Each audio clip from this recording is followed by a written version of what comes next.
12 जून 2025, दिन गुरुवार, दोपहर का समय था।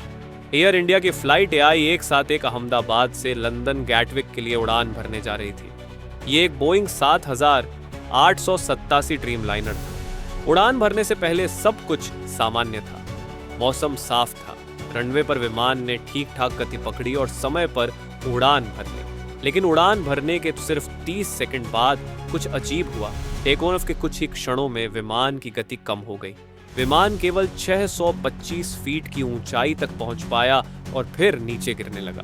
तभी पायलट ने कंट्रोल टावर को चेतावनी दी, mayday, thrust loss, we are falling. इसके कुछ ही पलों में विमान अहमदाबाद के मेघानी नगर बर क्षेत्र में स्थित बीजे मेडिकल कॉलेज के छात्रावास भवन से टकरा गया।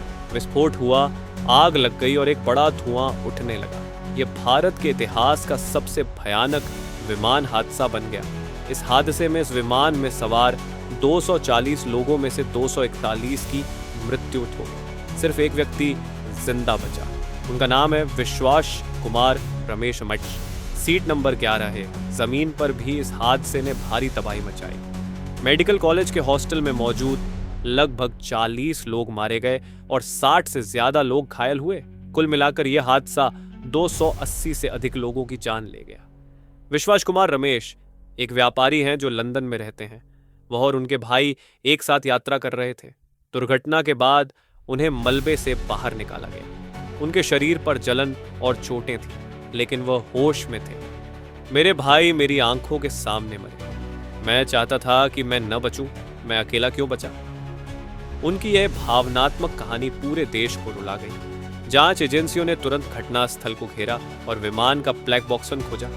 2 ब्लैक बॉक्स होते हैं। कोई फ्लाइट डेटा रिकॉर्डर जो विमान के टेक्निकल डेटा को रिकॉर्ड करता है।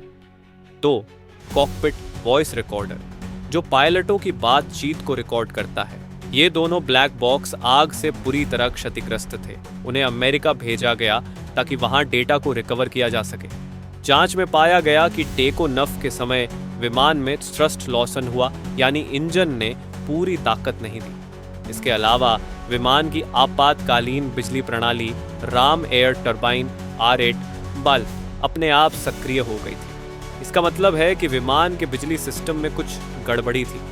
कुछ विशेषज्ञों ने कहा कि यह ड्यूल इंजन फेल्योरम का मामला हो सकता है, यानी दोनों इंजन एक साथ बंद हो गए। इस फ्लाइट में 52 ब्रिटिश नागरिक, 5 कनाडाई और कई भारतीय यात्री सवार थे। इनमें से कई गुजरात के थे।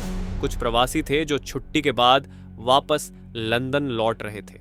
एक दुखद मामला मछावड़ा परिवार का था, जिनमें माता पिता और 3 बच्चे सवार थे। पूरा परिवार इस हादसे में समाप्त हो गया। प्रधानमंत्री नरेंद्र मोदी ने अगले ही दिन अहमदाबाद जाकर अस्पताल में घायलों से मुलाकात की और मृतकों को श्रद्धांजलि दी। उन्होंने कहा, यह केवल एक दुर्घटना नहीं है, यह राष्ट्रीय शोक है। सरकार पूरी तरह से जांच में सहयोग करेगी। गुजरात सरकार ने मृतकों के लिए 10 लाख रुपए और घायलों के लिए 5 लाख रुपए की घोषणा की। एयर इंडिया ने कहा कि विमान की स्थिति ठीक थी और उसकी नियमित जांच की गई थी। उन्होंने पूरी जांच में सहयोग का वादा किया। टाटा समूह ने हर मृतक के परिवार को 1 करोड़ रुपए की सहायता और 25 लाख रुपए की अतिरिक्त राहत राशि देने की घोषणा की। भारत के साथ साथ अमेरिका की NTSB, ब्रिटेन की AIB और बोइंग जी कंपनी की टीमें भी जांच में शामिल हुई।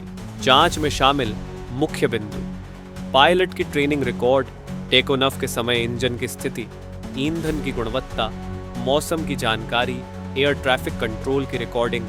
इस हादसे के बाद सोशल मीडिया पर लोगों ने मृतकों को श्रद्धांजलि दी। कई जगहों पर मोमबत्ती जलाकर उनकी याद में प्रार्थना की गई। ब्रिटेन के प्रधानमंत्री ने भी ट्वीट कर इस घटना पर गहरा दुख व्यक्त किया। DGCA ने भारत में चल रहे सभी बोइंग 777 विमानों की दोबारा जांच शुरू कर दी। एयर इंडिया ने अपनी अंतर्राष्ट्रीय उड़ानों की संख्या में कटौती की और आंतरिक जांच शुरू की।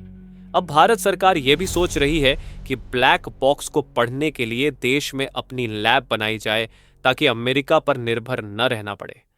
सरकार और टाटा समूह के अलावा कई NGO, मंदिर, ट्रस्ट और आम लोग पीड़ितों के परिवारों की मदद कर रहे हैं। स्कूलों और कॉलेजों में शोक सभा आयोजित की गई। ब्लैक बॉक्स का डेटा कुछ ही हफ्तों में सामने आएगा। इससे पता चलेगा कि हादसे की असली वजह क्या थी। विशेषज्ञ मानते हैं कि इसके आधार पर विमानन नियमों में बड़े बदलाव किए जा सकते हैं।